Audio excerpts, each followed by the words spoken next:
프로이드가 다양한 임상 경험, 임상 자료들을 어떻게 이해할 것인가 할 때 이런 것에 대한 조직 원리로서 다섯 가지 정도의 퍼스펙티브, 어떤 포인트 오브 비유라고 할까, 이런 관점들을 개발했는데 그 중에 발생론적 관점이 있습니다. 이게 genetic point of view라고 얘기를 하죠.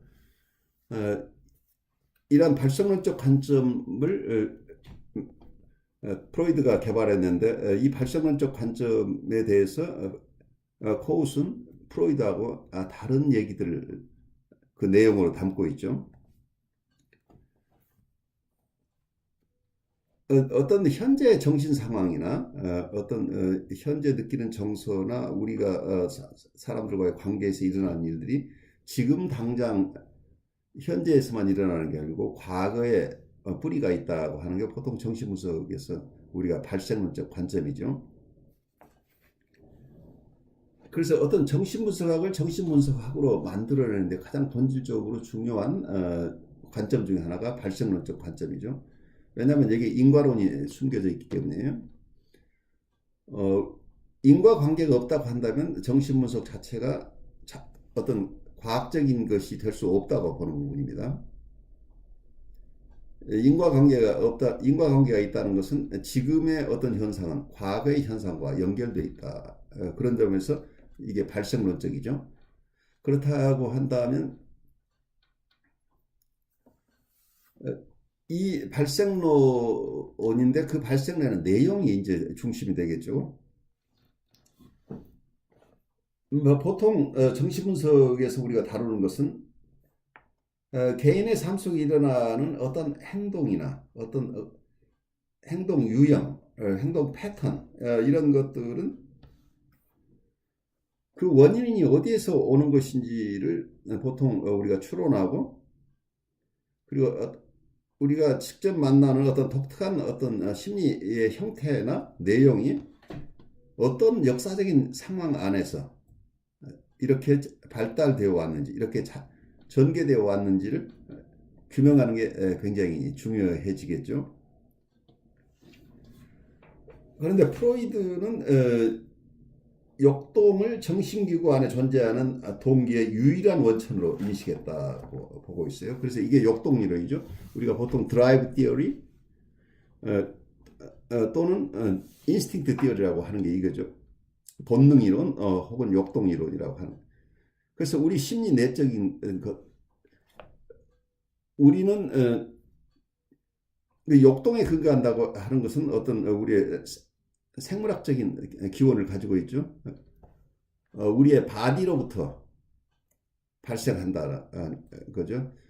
바디가 심리 내적인 것으로 전환, 바디에 있는 어떤 것들이 바디에서 발생하는 역동이, 그 역동 파생물들이 우리의 마음으로 들어오게 된다는 얘기죠. 그렇다면 이 동기 자체는 이 역동에 있다고 하는 거죠. 그렇기 때문에 이건 한 사람 안에 있는 무의식 안에 있는 어떤 것들, 무의식 속에 있는 것들은 궁극적으로는 이 바디하고 연결되어 있기 때문에 우리의 생물학적인 근거를 가진 우리 신체를 가진 사람이 신체와 마음 간의 관계에서 그 접경적에서 어떤 본능들이 작용하고 있는, 이 본능이 우리 마음을 움직이는 원동력이다 보는 거죠. 그렇다고 한다면 한 사람의 바디와 마음 안에서 일어나는 것으로 모든 모티베이션, 동기를 그렇게 보는 거죠. 그렇다면 클래식하는 쪽에서 프로이드가 봤던 것은 역동이론이기 때문에 역동을 통해서 설명하고 있다는 거예요. 그렇지만 코웃이 보았을 때는 이 역동만 가지고는 인간의 행동을 다 이해할 수 없다. 환경의 중요성을 일찍이 깨달은 거죠. 그래서 코웃은 환경의 중요성을 이야기하면서 점차적으로 프로이드의 얘기와 다른 얘기들을 하기 시작했기 때문에 자기의 이론을 발전시키는 과정 속에서 그 당시에 클래식한 입장이나 이고 사이콜로지의 입장을 가지고 있어도 많은 학자들부터 외면당하기 시작하는 거죠. 환경이라고 하는 것은 어떤 그냥 일반 환경이라기보다는 보통 어떤 사람의 아주 어린 시절에 이 사람을 돌봤던 양육 환경이죠. 그래서 어쩌면 그건 대인관계, 대상관계 이론가들이 얘기하는 그런 환경들이죠. 그래서 환경을 중시하는 것은 코어뿐만이 아니고 대상관계 이론가들이나 대인관계 이론가들에게서는 굉장히 중요하죠. 그래서 대인관계 이론가들 중에는 본능 이론을 처음부터 부인한 경우들이죠. 그렇지만 코업 같은 경우는 처음엔 이고 사이콜로지였다가 나중에 자기의 이론을 세운 사람이기 때문에 이분은 아주 그레졸하게 프로이드로부터 멀어진 케이스죠. 여러분들이 공부해서 알고 있는 캐런 호라이 같은 분은 굉장히 빠른 시기에 역동 이론을 부인하고 자기의 독자적인 이론을 구축했던 것이죠. 그래서 환경 중심의 이론가들은 원래 프로이드의 이론, 프로이드가 봤던 지네틱 퍼스펙티브, 발생론적인 관점의 내용에서 역동 중심이 아니었기 때문에 클래시컬한 이론가들로부터는 외면받아왔다는 게 역사적인 사실입니다. 그래서 코웃이 자기의 독자적인 이론을 세운 과정 속에서는 불가피하게 프로이드의 역동 이론으로부터 멀어지는 과정을 갈 수밖에 없었다.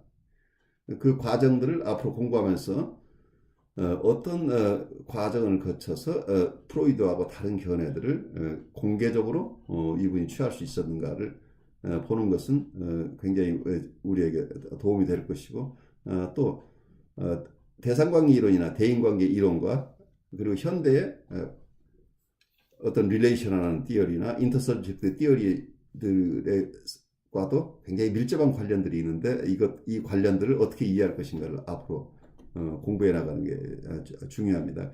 그래서 대상관계 이론가들 중에서도 페어벤 같은 부분은 역동 이론을 부인하고 환경의 중요성을 일찍이 아주 순수하게 대상관계 쪽에서 받아들이신 분인데 멜라니 클라인 같은 분은 멜라니 클라인은 대상관계 이론가이긴 하지만 그래서 사실은 환경을 다 자기 이론 속에 받아들였지만 또 한쪽에서는 역동 이론을 그대로 유지하고 있었기 때문에 누구보다도 철저하게 드라이브 티어리를 끝까지 가지고 갔던 분이죠. 그래서 프로이드가 후기에 발표했던 어떤 죽음 본능 이론, 공격성 이론들을 가장 철저하게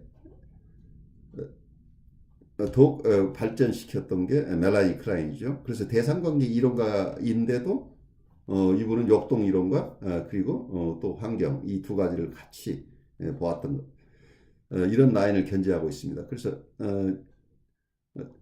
요즘 이론으로서 모던 사이코널리스 현대정신분석 이론인 스파트인스도 그런 점에서 멜라니 클레인과 같은 입장에 있어요. 드라이브 티어리는 그대로 인정하고 있죠. 드라이브 티어리를 인정하면서도 또 환경에서 오는 영향들을 함께 살피고 있는 거죠. 그래서 학자마다 어떤 면에서는 네이처 앤드 너처라고 하는 거죠. 우리가 타고난 것이냐 환경이냐 하는 이런 큰 논쟁들이 있는데 그 중에 철저하게 어느 하나에 설 것인가 아니면 이것에 조화된 입장을 취할 것인가는 임상가나 이론가마다 각각 다른 입장이 있다는 것을 이해하는 게 중요하고 여러분들 나름대로 구체적인 임상을 할 때 이분은 역동 이론 측면에서 임상적으로 더 비중을 넣어 접근하는 게 이분을 더 잘 이해할 수 있는 것인지 아니면 이분의 환경에 더 비중을 두어서 봐야 될 것인지는 그때그때 심사숙고할 부분이겠죠. 실제 임상에서는 그 어느 한쪽으로 치우치기가 굉장히 어렵고 두 가지 관점들 다가 경우에 따라서는 버릴 수 없을 만큼 아주 중요한 역할을 하고 있기 때문에 어떻게 보면 그쪽 어느 하나만 택하고 싶은 유혹도 있지만 또 한편에서는 실제 임상에서 이 두 가지 이론들을 다 충분히 소화하지 않으면 어떤 환자들은 잘 보기 어려울 수도 있다고 하는 이런 딜레마를 우리가 경험합니다. 그래서 이건 계속되는 도전이죠.